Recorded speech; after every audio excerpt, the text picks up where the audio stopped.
Hello, so welcome to Bristol. Hi everyone. As you can see, we're sat by the Clifton Suspension Bridge in the background. So today we're going to do an update session on Zika. A couple of months ago we did an initial video on Zika, which you can look back on Travel Health UK, our YouTube channel, and find our initial talk, and it's worthwhile having a watch of that if you haven't done already. But today we're just going to do a quick brief update on Zika. Since our last update, we have obviously had the Brazil Olympics and Paralympics. I'm glad to say that none of our athletes have returned having contracted the Zika virus. So Ewan, was the outbreak as serious as we thought it was?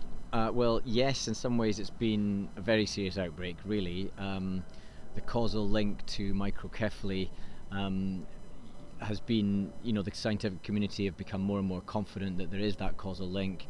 They look back to not just the data from Brazil, they looked back at data from Micronesia and French Polynesia and the outbreaks they've had there to kind of come to the conclusion that there were in fact spikes in microcephaly cases there. So they are becoming more and more confident that there is that link, which has been devastating for the people of Brazil particularly. And microcephaly might not be the only complication with congenital fetal Zika transmission. There may be other problems as well that they just don't know about yet. It's too early to tell. There's been some links with Guillain-Barré syndrome, but that actually has turned out to be like quite small numbers, not 0.24 per 1,000 cases, so it's actually quite low rates, but it still is a potential quite serious illness that can come alongside Zika. And they think that maybe there is comorbidity issues with the link to microcephaly as well, which it might mean that we have to be more cautious in advising our travellers with pre-existing medical problems. But again, a lot is not known about the disease, so it's something that we need to, they will still find more and more about as they go on. And so there's a spread now, isn't there, of a number of countries that previously have had Zika being transmitted there, but weren't relevant in this outbreak. And I think you've got the data on that, haven't you? Yeah, well, just if you can see the map up there now in front of you, that shows the kind of current state of things. It was updated recently in September, and it shows like there are now 46 countries affected with Zika. If you can see the red areas are where there's current Zika transmission, and then the yellow areas are where there's been some Zika transmission, sporadic transmission in the last 3 months, and then the blue areas are where there previous to 3 months there's been transmission. So as you can see, as well as Central and South America, which is quite prevalent, there's also been quite a lot of transmission in Thailand and the Philippines, and it's worked away into Cape Verde as well. And there is a big worry, like we've got cases sporadically in Guinea-Bissau, and is it going to come back into Africa? That's one of the issues that we'll kind of need to look at as well. Okay, and so remind me again, how's the disease transmitted again? It's a mosquito-borne disease, and yeah, Aedes aegypti, but also other Aedes species like Aedes albopictus could potentially spread it, which is quite significant actually, because that mosquito is present in quite a lot of parts of southern Europe, for example, so it could put the populations there at potential risk.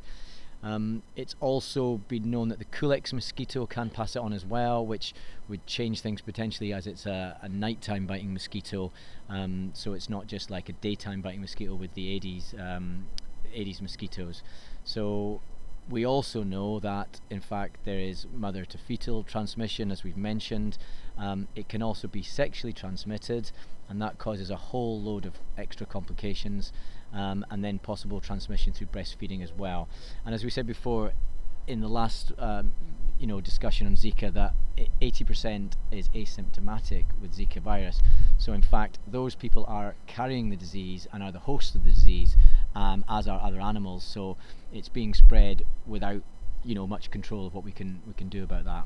So Ian, how easy has it been to assess the extent of the outbreak? It's not been easy at all, for various different reasons.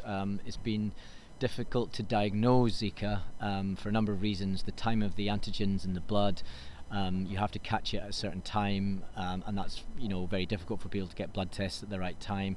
In terms of diagnosing it clinically, it's very similar to other flaviviruses such as dengue, presenting in quite similar symptoms. It's also got there's a crossover in the antibodies between dengue and Zika, so it's actually such a similar disease, Zika virus, to dengue, almost like a kind of fifth strain really. So detecting from antibodies doesn't give conclusive diagnosis of Zika virus. And because of the above, really, there's no real decent tool to assess the extent of the outbreak fully. I mean, some people, like the outbreak, and what's going to happen with the outbreak is unknown. It's possible that the outbreak could burn out as increasing number of people get the disease and therefore have immunity. But it also might become a seasonal thing like dengue and other flaviviruses, which could be completely different altogether. So we've known Zika's been around for quite a long time. Why have there not been any outbreaks, large outbreaks in Africa then? Well, so that's a very good question, and we don't really know. It's possible that there could have been outbreaks in Africa in the past that just weren't monitored. Another interesting issue is that there are now two strains of Zika virus. So there is the Asian strain, which is the one that's been causing the issues in South America, and there is an older African strain, and a lot of the population of Africa had immunity to this older strain. However, we're not sure what's going to happen with the new strain, and whether it's maybe the new strain that's caused these congenital abnormalities, and also what's going to happen if it as it has reached Africa to a certain extent. Are there going to now be more outbreaks in Africa because it's a new strain that the population are naive to? Vaccine likely in the future? Not sure. There's vaccine problems with Zika, obviously, like we've said, similar to the dengue vaccine that's been worked on for a long time. There's 4 different strains of dengue, and Zika is very similar as well, so it would almost have to be a vaccine that covered all 5 strains. So that's something that might be more difficult. There is a dengue vaccine that's been out recently, and again, we're not sure the implications of whether that dengue vaccine might be effective in preventing Zika, or possibly making people more prone to more serious problems with Zika virus. So what should we be telling our travellers, and what guidance should we be given then around Zika? Okay, so there are lots of guidance out there now. Public Health England have a lot of guidance. They've now split up, given maps and lists of countries where there's a risk of the disease. They've given categories high, moderate, low and very low based on the current potential epidemic situations. And so these categories ensure that our advice is appropriate to the place people are going. NATHNAC have got an amazing, and I'll put it up on the screen now, they've got a great flowchart which gives advice on what to give our travellers. It splits it up into, for example, men whose partners are planning pregnancy, and the advice there is condom use certainly up to 8 weeks after if they've had no symptoms, if they've been travelling in a high-risk country, and 6 months if they have had symptoms. And then there's men whose partners are actually pregnant, and that's using condom use the whole time, and then during the pregnancy. And then you've got women who are planning a pregnancy, and that's to hold off planning a pregnancy until 8 weeks after they've been travelling in a high-risk area if they haven't had any symptoms, and then 8 weeks after any symptoms have gone if they have had symptoms. And then also guidance for pregnant women is generally to postpone travel, or certainly condom use for the whole time. Obviously, if you're in any doubt, I mean, it's a great flowchart to use. If you're in any doubt at all, then people can go and see their GPs before they are going to plan a pregnancy if they've been travelling or their partner have been travelling. Great. Fantastic. Thank you for that update, Ewan. It's been very informative, and I've learned a lot. So hopefully any more questions you may have, please post them below, and we'll try and respond to them, or at least direct you in the right way. Yep, and once we've edited this, you'll enjoy it. So thanks very much, and we'll see you later.